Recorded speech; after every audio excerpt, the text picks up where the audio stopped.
आज के इस वीडियो में पर्वत प्रदेश में पावस, यह कविता सुमित्रा नंदन पंत ने लिखा है। तो इस सारी कविता को मैं 4 भागों में विभाजित करके एक एक भाग आपको समझाऊंगी। सबसे पहले हम कविता पढ़ेंगे। पावस ऋतु थी पर्वत प्रदेश, पल पल परिवर्तित प्रकृति वेश। मेखलाकार पर्वत अपार, अपने सहस्त्र दृक् सुमन फाड़। अवलोक रहा है बार बार, नीचे जल में निज महाकार। जिसके चरणों में पलाताल, दर्पण सा फैला है विशाल। अब इस कविता का हम भाव समझेंगे। सबसे पहले हम शब्दार्थ समझेंगे। पावस ऋतु यानी कि वर्षा ऋतु। मेखलाकार करधनी या गोल आकार की पहाड़ी की ढाल। ठीक है, मेखलाकार का अर्थ क्या दिया गया है? करधनी या गोल आकार की पहाड़ी की ढाल। अपार यानी कि असंख्य या असीम। सहस्त्र हजारों, दृक् सुमन फूल रूपी आंखें। फाड़ खोलकर, अवलोक रहा देख रहा। निज यानी कि अपना। महाकार विशाल आकार यानी कि बड़ा आकार। ताल तालाब। दर्पण आईना। ठीक है, अब हम इसका भाव समझेंगे। प्रस्तुत कविता में कवि वर्षा ऋतु में प्रकृति के सौंदर्य का चित्रण करते हुए कह रहे हैं।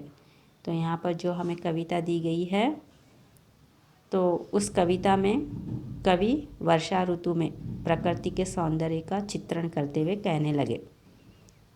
तो यहाँ पर वर्षा ऋतु के बारे में दिया गया है और उस समय प्रकृति की सुंदरता कैसे होती है, तो उसके बारे में कह रहे हैं। वर्षा ऋतु में पर्वतीय प्रदेश की सुंदरता और अधिक बढ़ जाती है। तो वर्षा ऋतु में क्या होता है? पर्वतीय प्रदेश यानी कि जहाँ पर पहाड़ पर्वत होते हैं, वहाँ की सुंदरता बहुत अधिक बढ़ जाती है।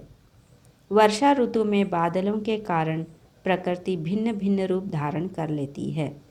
तो जब वर्षा ऋतु आती है, तो वर्षा ऋतु में बादलों के कारण जो बादल छाए हुए होते हैं, तो उस समय प्रकृति भिन्न भिन्न रूप धारण कर लेती है, यानी कि अलग अलग रूप धारण करती है।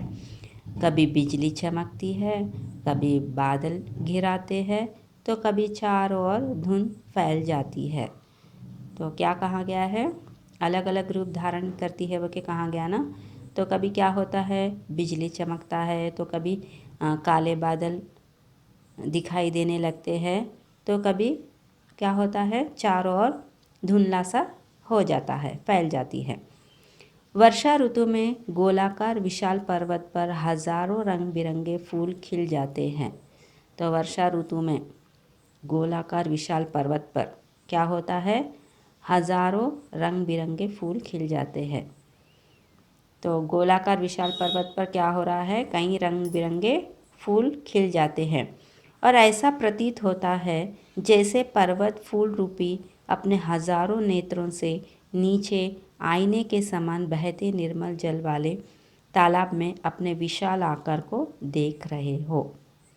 तो ऐसा प्रतीत यानी कि ऐसा मालूम होता है कि जैसे कि पर्वत फूल क्या कर रहे हैं? पर्वत फूल रूपी अपने हजारों नेत्रों से नीचे आईने के समान बहता हुआ जो निर्मल पवित्र साफ जल जो है, उसमें उस जल वाले तालाब में अपने विशाल आकार को देख रहा हो। तो इस तरह से इस कविता के भाव में इन बातों को दर्शाया गया है।